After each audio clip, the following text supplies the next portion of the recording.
They step forward, and then their sacrum starts to move away from the pitcher. Let us know about your past, about your playing experience, and how you got into being this amazing golf coach.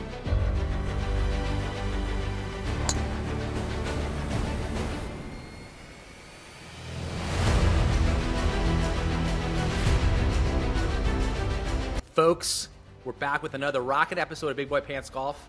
I was on Instagram the other day watching some golf instructional videos, and I came across Matt Yoon, PGA. The dude is an awesome instructor. Very important to match this up with trail side bend, because if I don't have trail side bend, look what happens in my head. It gets too far forward, now I can't hit the ball. And here he is, folks.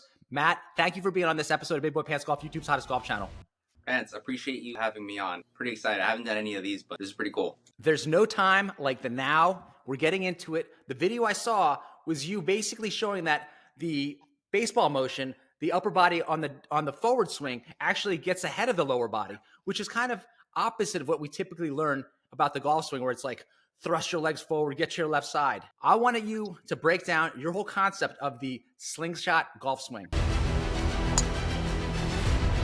Yeah, so even when I was younger, I was taught to always bump the pelvis towards the target to get the pressure forward. But like small movements create like a chain of events. So basically, when you have the pelvis sliding too far forward towards the target, the sternum, the rib cage start to fall back. And when you do that, you start to have low point issues. That's where all like the compensations and the chaos come from. So like if you look at like a batter, their pelvis does move forward, but the sternum and the pelvis, they end up staying on top of each other. So you wouldn't want something where like it looks like this. So as the rib cage goes forward, see, I'm not saying keep the hips back. The sternum moves forward, but also kind of like it guides the pelvis a little forward this way. So the rib cage is going forward, it's loading all this line so we can sling that out. What I like about you, you aren't just an instructor, you've got a significant playing background. I started playing golf pretty young, but I didn't really pick it up till I was like 14. So it's pretty late. My first tournaments as a junior golfer was when I was 14, freshman year in high school. Somehow I got lucky. I worked hard enough to get a scholarship into a Division II college up in Nyack, New York. After graduating, I played a little bit on the mini tours down in Florida. Super great guy. When I got there, I saw him teach. I saw him like changing golfers, and it really inspired me to get into the same thing. You know what's interesting that you bring up Dana Dahlquist is because the ultimate golf tinker is that guy on Be Better Golf, Brendan. Yeah. And he goes to Dana Dahlquist. So that dude is like me times 1,000 in terms of the Brendan guy. Because he's literally every week he's meeting another pro, tinkering on his swing some more, not necessarily going forward, because he literally changes his swing concepts like every week. All the information that I have now isn't something I've like discovered.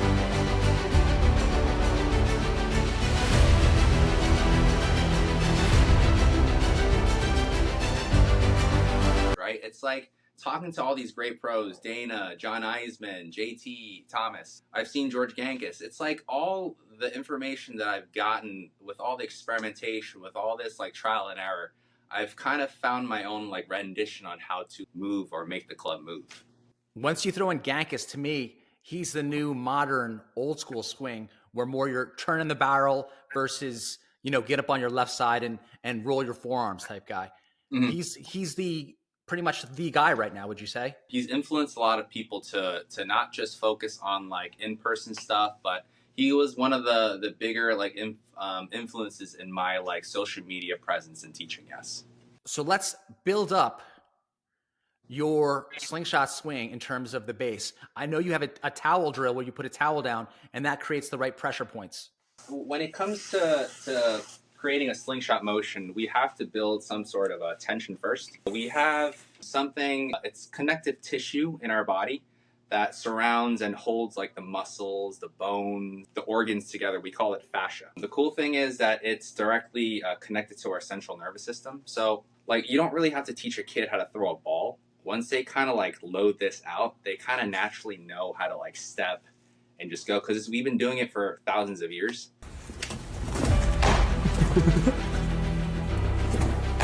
So So like the problem with like people trying to do golf stuff, they're trying to like chase a picture or a position without properly loading out the fascia.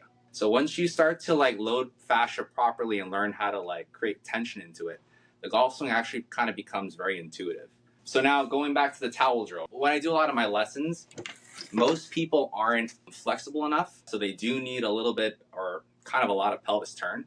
But when I see the younger people that have a lot of flexibility up in the torso area, I really promote creating a lot more of a steady base. So I'm not a fan of kind of moving the legs around, because if I move the pelvis and the shoulders together, I can't create any of the stretch in like the obliques and all the muscles in the torso. So a very good way to create that separation is to stand on a towel, create the stretch so that when I go up, if instead of me turning the torso and the pelvis together, we can start to create that stretch in that line in the torso. Kind of like if I'm throwing a punch, right? I'm not going to spin everything together. The upper kind of spiral here is going to kind of stretch and wind up from there to throw that punch. Awesome. Next question. Yes. Let's say you want to load up the right area, the correct spot in your lats or your back to feel that tension.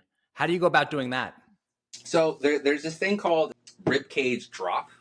So I know I think the previous term for this in the past would be like a squat motion. Basically, there are phases of weighting and unweighting in a golf swing, right? So we get heavier at some points and we get lighter at some points. In transition, with the arm kind of on its way back, if the rib cage starts to drop forward as that's happening, we're increasing the stretch in that line.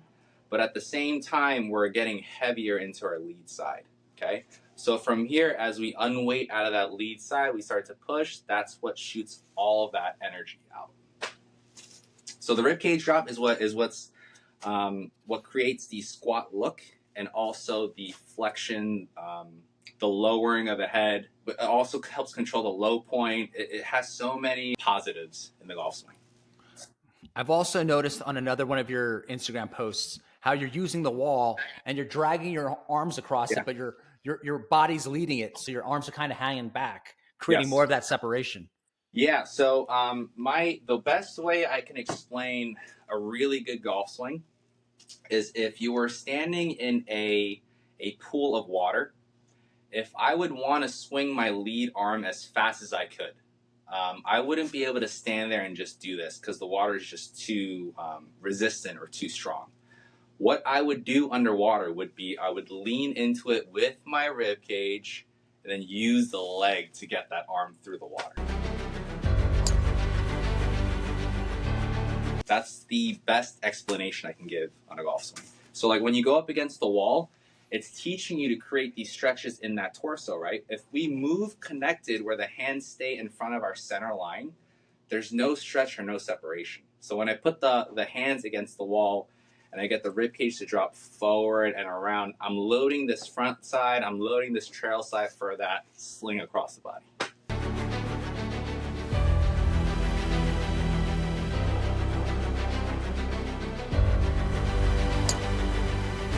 And how does that loading relate to side bend? Well, so like when the rib cage goes forward, right? We can't get the rib cage to go forward if this side doesn't bend. You see that? So most people, they think side bend is just me. Okay, on the downswing, let me just go back. So when I do that, I'm compromising the low point, right? So if I get the rib cage to go more forward, there's my right side bend. Now if I add some rotation, boom. That's where it is. I'll let you take a seat for a second. I appreciate it. I'm out of breath. Your motion when you're getting into the ball, it does seem like with the ribcage sway, your head moves forward. And I know there's pro instructors out there right now saying, hey, you got to keep your head back. You're lunging or you're drifting into the ball. How do we know the difference between ribcage sway and the dreaded drift or lunge? Yeah, so I like to describe it as this. When I go forward with the rib cage, I don't want the scapula or the shoulder to kind of move with it. I'm almost feeling like the rib cage is moving into the shoulder, into the scapula like that. So you see when I do that, when I move everything as a unit, right? Everything, even my head will move forward. But if I keep this out, it's stretched out. As I go down with the rib cage into the shoulder, look how my head doesn't move back as much. So this is all like the backswing stuff is important. How we move the shoulders, the scapula is very, very important. But the basic gist of it is people start to move their head forward when everything as a unit moves forward. They have to learn how to create the right separation in the right place. Instagram is a really good way to reach out. I respond to every comment. I look at every DM. I'm very active on there. I try to post daily. So reaching out on Instagram is good. My website is on the Instagram as well, so people could message me on the website. My email, my phone number on there.